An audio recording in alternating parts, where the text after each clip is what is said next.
Hello friends, welcome to my YouTube channel. My name is Harjeet Kaur. आज हम शुरू करेंगे 2 फरवरी के करंट अफेयर्स से रिलेटेड क्वेश्चंस। करंट अफेयर्स से रिलेटेड जो हम क्वेश्चंस डिस्कस करते हैं वो होते हैं हमारे एमसीक्यू फॉर्मेट में, क्विज फॉर्मेट में होते हैं, जिनको हम डिस्कस करते हैं। तो अगर आपको इस पर्टिकुलर लेक्चर की पीडीएफ चाहिए तो उसके लिए आप मेरा टेलीग्राम चैनल भी ज्वाइन कर सकते हो।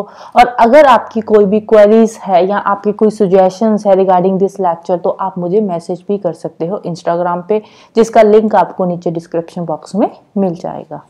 तो शुरू करते हैं।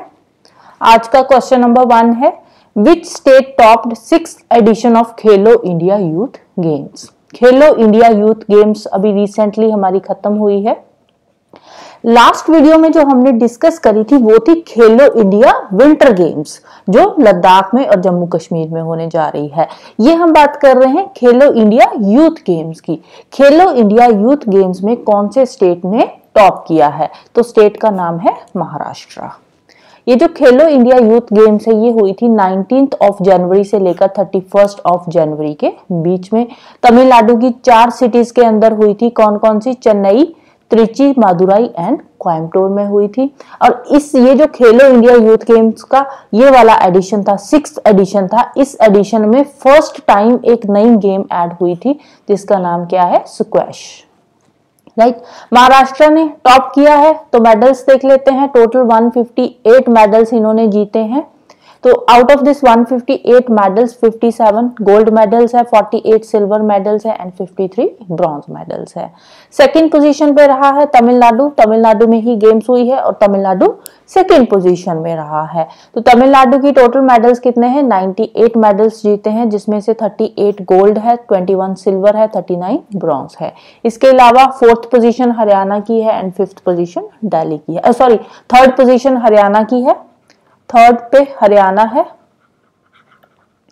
एंड 4th पे आता है दिल्ली। राइट, वैसे जो फर्स्ट वाला है वही इंपॉर्टेंट होता है, सेकंड, थर्ड, फोर्थ को कोई इतना ज्यादा पूछता नहीं है। फिर भी मैंने फर्स्ट और सेकंड दो की मेडल टैली डाल दी है। 3rd पोजीशन हरियाणा है, 4th है दिल्ली। अब इस साल की ये जो गेम्स हुई थी इसका मस्कट क्या था? मस्कट था वीरा मंगई। मस्कट का नाम क्या था? वीरा मंगई। नेक्स्ट चलते हैं। Which state announced Kalaignar sports kit scheme. Kalaignar sports kit scheme ये कौन सी स्टेट ने अभी रिसेंटली अनाउंस करी है ये वाली स्कीम? इस स्कीम के अंदर होता क्या है? इसके स्कीम के अंदर स्पोर्ट्स किट डिस्ट्रीब्यूट करी जाती है। तो ये अनाउंस करी है तमिलनाडु स्टेट ने। अंडर दिस स्कीम 7 फरवरी को त्रिची में इसका जो स्पोर्ट्स किट का डिस्ट्रीब्यूशन होगा under Kalaignar sports kit scheme. Third question है, who won men's FIH hockey 5S world championship. FIH international hockey federation men's का, अभी लास्ट हमने बात करी थी विमेन की, राइट, ये मेन का है। तो मेन का ये जो FIH hockey 5S world championship है, हॉकी 5S ये क्या होती है? शॉर्ट गेम होती है जिसमें दोनों साइडों पे 5 प्लेयर्स होते हैं। राइट, तो कौन सी कंट्री ने जीता है? तो नीदरलैंड ने जीता है। किस कंट्री को हराया है? तो मलेशिया को नीदरलैंड ने हराया है। Netherland defeated Malaysia. Right, Netherland ने किसको हराया है? मलेशिया को हराया है। और इंडिया कौन सी पोजीशन पे है इसमें? तो इंडिया का रैंक है 5th। वर्ल्ड जो men's FIH hockey 5S world championship था इसमें इंडिया का रैंक 5th है। नीदरलैंड ने किसको हराया है? मलेशिया को हराया है। कहां पे हुआ था ये FIH hockey 5S world championship? ये हुआ था मस्कट, अमन के अंदर। मस्कट, अमन के अंदर ये जो चैंपियनशिप था ये हुआ था। अभी कुछ दिन पहले हमने विमेन की बात करी थी कि जो विमेन का वर्ल्ड चैंपियनशिप है उसमें कौन जीता था? तो उसमें भी नीदरलैंड ही जीता था। नीदरलैंड ने किसको हराया था? उस टाइम पे नीदरलैंड ने इंडिया को हराया था। राइट, नीदरलैंड ने इंडिया को हराया था। और ये वाला जो विमेन वाला था ये कहां पे हुआ था? ये भी मस्कट, अमन में ही हुआ था। राइट, नेक्स्ट चलते हैं। Name Tamil Nadu 18th wild life century. अभी रिसेंटली अनाउंस हुई है तमिलनाडु की 18th वाइल्ड लाइफ सेंचुरी। तो उसका नाम क्या है वाइल्ड लाइफ सेंचुरी का? वाइल्ड लाइफ सेंचुरी का नाम है Thanthai Periyar wild life sanctuary. Thanthai Periyar wild life sanctuary. Right, next है name the new chief minister of Jharkhand. Recently Jharkhand के नए चीफ मिनिस्टर बने हैं जिनका नाम है चंपाई सोरेन। चंपाई सोरेन ने अभी ओथ लेनी है, मतलब कि ये चीफ मिनिस्टर बनेंगे। इन्होंने इसके पहले कौन थे? इसके पहले थे हेमंत सोरेन। इन्होंने अभी रिसेंटली रिजाइन दिया है, तो इसके चलते हुए इनके रेजिग्नेशन के बाद चंपाई सोरेन झारखंड के नए चीफ मिनिस्टर बनेंगे। राइट।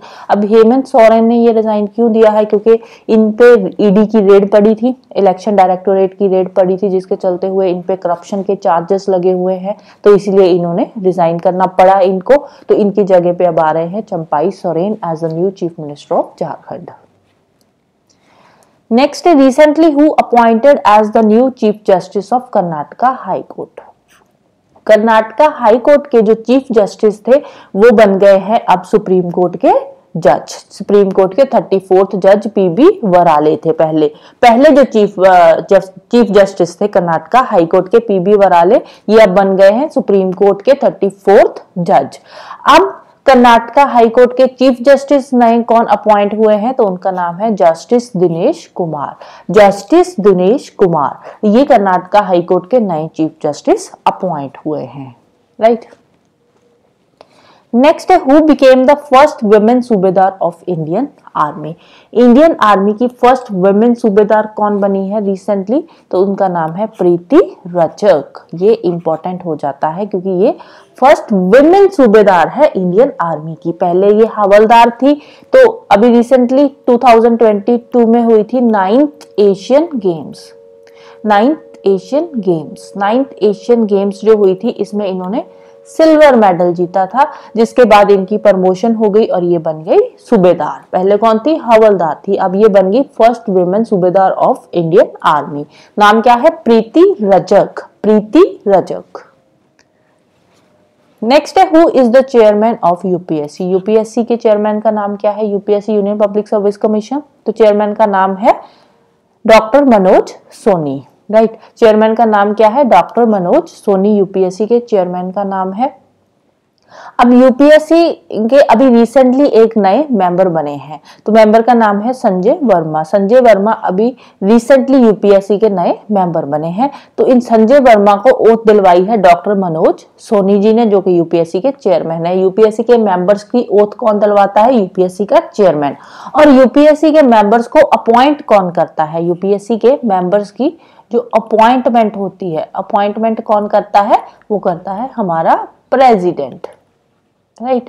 यूपीएससी के मेंबर्स की अपॉइंटमेंट किसके द्वारा होती है? हमारे प्रेसिडेंट के द्वारा होती है।